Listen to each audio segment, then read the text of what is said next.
여러분, 혹시 이런 생각 해보신 적 있으세요?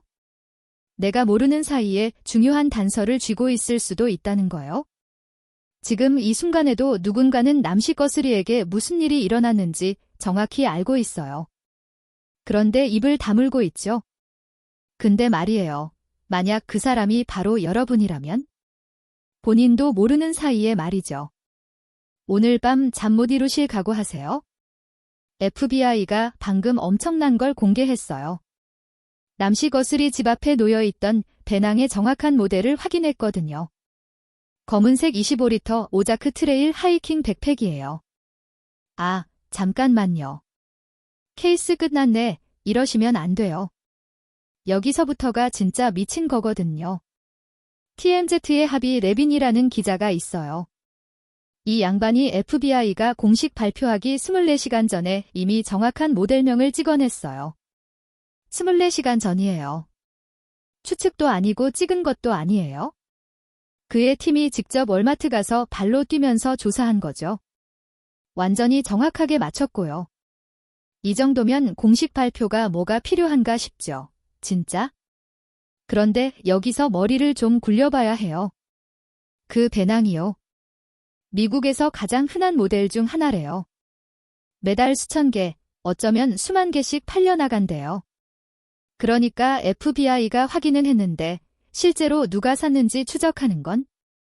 그건 여름 휴가철 해운대 백사장에서 특정 모래알 하나 찾는 거랑 똑같아요. 가능은 해요. 물론. 근데 현실적이에요? 전혀 아니죠. 자, 그런데 하비 기자가 훨씬 더 흥미로운 걸 주목하고 있어요. 여기 집중하셔야 돼요. 이게 사건 전체를 뒤집을 수도 있거든요. 바로 권총 홀스터예요. CCTV 영상에 총 홀스터가 나오는데 하비 기자 말로는 이게 완전 이상하대요. 진짜 이상한 거예요. 그냥 디자인이 특이한 정도가 아니라 왜 저 총에 저런 홀스터를 쓰지? 라는 수준이래요.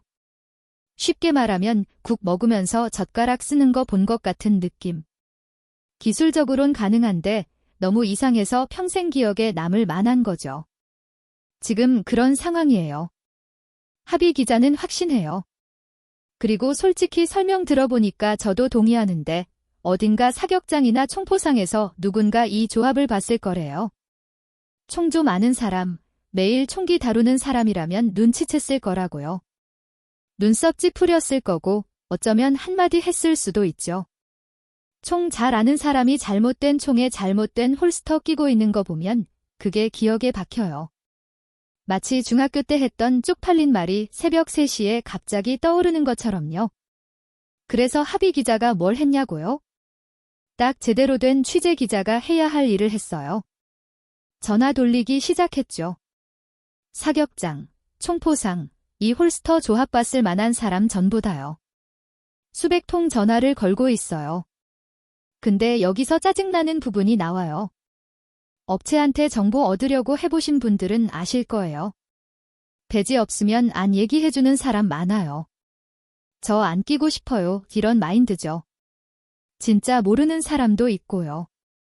근데 하비는 숫자 게임을 하는 거예요. 100통 걸어서 99통이 허탕이어도 100번째 전화에서 아 맞다. 그 사람 기억나요? 라는 말이 나올 수도 있잖아요. 실제 사건들이 이렇게 풀려요. 영화처럼 극적인 대결로 끝나는 게 아니라 지루하고 머리 아픈 전화통화와 다들 무시하는 디테일 추적으로요. 자, 이제 기어를 바꿔볼게요. 분위기가 확 바뀔 거거든요. 하비 기자가 이메일을 또 받았어요. 그냥 이메일이 아니라 남씨 거스리를 납치한 사람이 누군지 정확히 안다는 사람한테서 온 두 번째 메시지예요. 그리고 비트코인 하나만 주면 다 털어놓겠대요. 지금 시세로 약 6,700만 원이에요. 여러분, 어제도 메시지 왔었어요. 근데 오늘 또 왔고 이번엔 지게 마지막 연락이다라고 못 박았어요. 무슨 내용인지 궁금하시죠? 같은 사람이 보낸 게 확실한데 이번 건 훨씬 더 음산해요. 이 사람 말로는 나를 진지하게 받아들여야 한다면서 비트코인을 원하는 이유가 잠적해야 하기 때문이래요. 보복이 두렵대요. 납치범이 누군지 알고 있고 그러다 보니 자기가 국가적 배신자 취급받을 거라고요. 배달원 얘기도 나와요. 나도 그 배달원처럼 연루되고 싶지 않다. 그 사람 구금됐다가 풀려났잖아요. 그런 일 겪고 싶지 않대요. 그래서 비트코인으로 한동안 일 안 하고 숨어 지낼 자금이 필요하다는 거죠. 여기서 중요한 거 하나 말씀드릴게요. 합의팀은 어제 받은 메일도 오늘 받은 메일도 전부 수사기관에 넘겼대요. 그리고 경고했죠? 만약 장난이면 범죄다. 연방범죄다. 근데 이 사람이 다시 답장 보낸 거예요. 이게 마지막이다. 근데 나는 납치범이 누군지 알고 그 사람한테 데려다 줄 수 있다. 솔직히 합의도 모르겠대요. FBI한테 넘겼고 조사 중이고. 근데 이 사람이 메일 중간에 정말 암울한 상황을 묘사한다는 거예요. 잠깐 여기서 짚고 넘어갈 게 있어요. 어제 우리가 얘기했던 거 기억나세요? FBI 신고하면 5천만 원 포상금 주는데 비트코인 하나가 6,700만 원이면 그냥 경찰한테 가면 되는 거 아니냐고요. 그게 더 말이 되잖아요. 그런데 이 사람은 이유를 댔어요. 배신자 취급받을까 봐 두렵다는 거죠. 정확히 뭐라고 한 건 아니에요. 그냥 잠적하려면 돈이 필요하다. 그동안 수입이 없을 테니까요. 진짜라면 보복이 정말 무서운 거겠죠?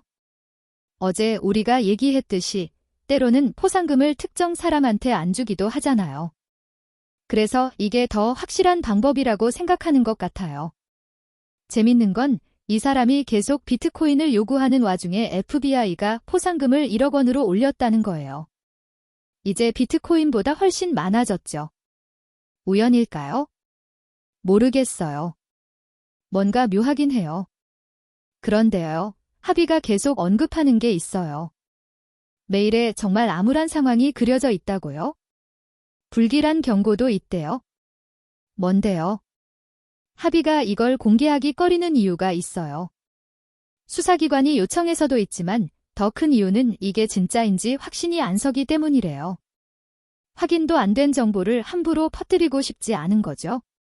근데 이 사람이 행동하는 걸 보면 상황이 바뀌었다는 식이에요. 더 이상은 말 못하겠대요. 단, 한 가지만 말할게요. 만약 이 사람이 진짜라면 이건 정말 절박한 상황이에요. 남씨 거스리에 관한 절박한 상황이요. 네, 맞아요. 우리 다 이해했어요. 정리하자면 만약 진짜라면 말이죠.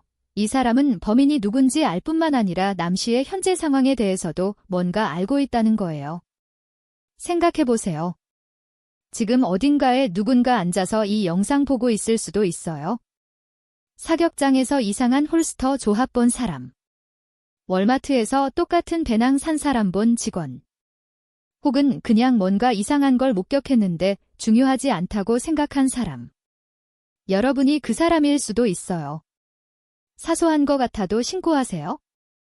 때로는 가장 작은 디테일이 모든 걸 바꿔놓거든요. 그리고 이 영상 도움이 됐다면 좋아요 눌러주시고요. 구독도 잊지 마세요. 다음 업데이트에서 또 만나요. 이 사건 끝까지 파헤쳐 볼 거예요.